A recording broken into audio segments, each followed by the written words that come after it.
Africa has long depended on imports for many of the products its people use every day. Cement, sugar, fertilizer, and even refined fuel have often come from outside the continent. But one man looked at this reality and asked a simple question. Why should Africa import what it can produce itself?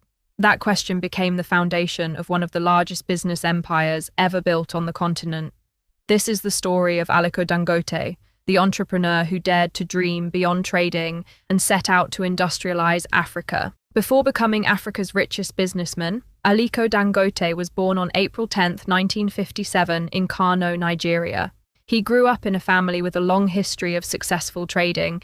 Business conversations were part of everyday life, and from a young age he was exposed to the principles of commerce and entrepreneurship. Although he came from a privileged background, his future success would depend on the choices he made, not simply the family he was born into. Even as a child, Dangote displayed an unusual interest in business. According to widely reported accounts, he bought boxes of sweets and resold them to classmates for a profit. While most children spent their pocket money, he was already learning a lesson that would shape his future. Every successful business begins by recognizing an opportunity. These small experiences helped develop the mindset that would later define his career. After completing his education, Dangote decided to build something of his own. With a loan of about $3,000 from his uncle, he established a small trading company.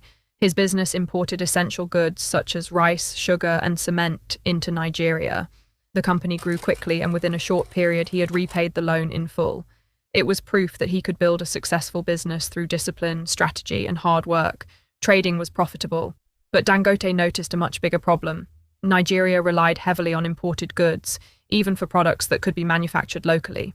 Every ship arriving with cement or sugar represented money leaving the country. Rather than accepting this as normal, he saw an opportunity. Instead of importing finished products, why not build the factories that could produce them inside Africa?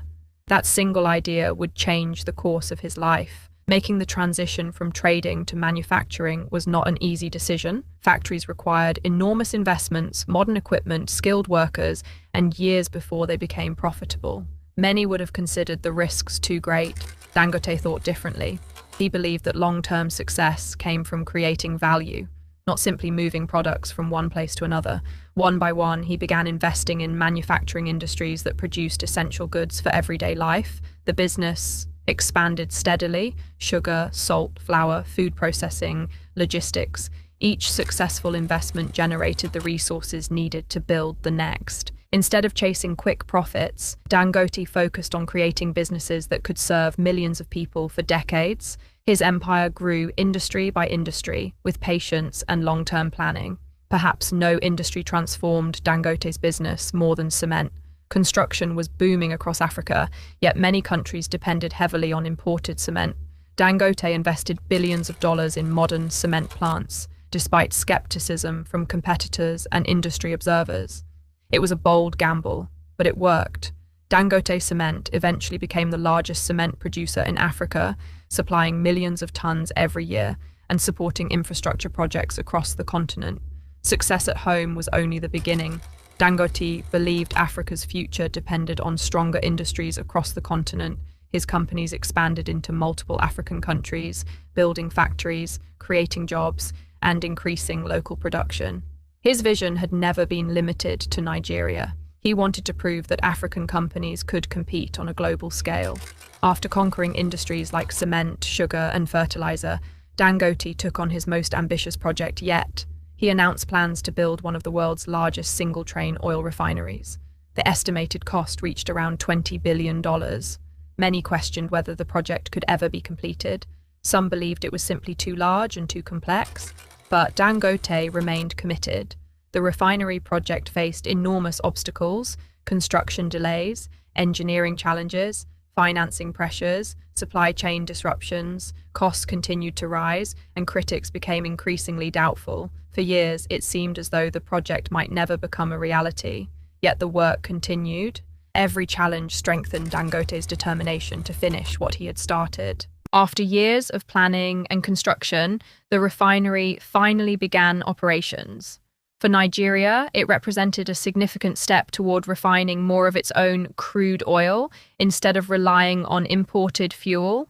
For Dangote, It was the culmination of decades spent building industries rather than simply trading products.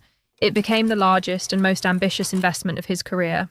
Like many influential business leaders, Dangote's success has not been without criticism. Some argue that his companies have become too dominant in certain industries. Others point to government policies that encouraged local manufacturing and supported industrial growth. Supporters, however, argue that his investments have created thousands of jobs, strengthened local industries, and reduced dependence on imports. Whether praised or criticized, his impact on African business is undeniable. Aliko Dangote's story is about much more than becoming wealthy. It is a lesson in identifying opportunities where others see problems. It is a reminder that long-term thinking often produces greater rewards than short-term gains.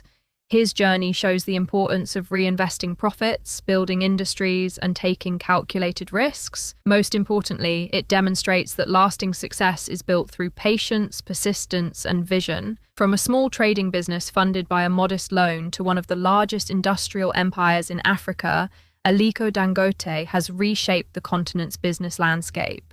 His journey proves that true entrepreneurship is not just about making money. It is about creating value, solving real problems, and leaving behind something that outlives you.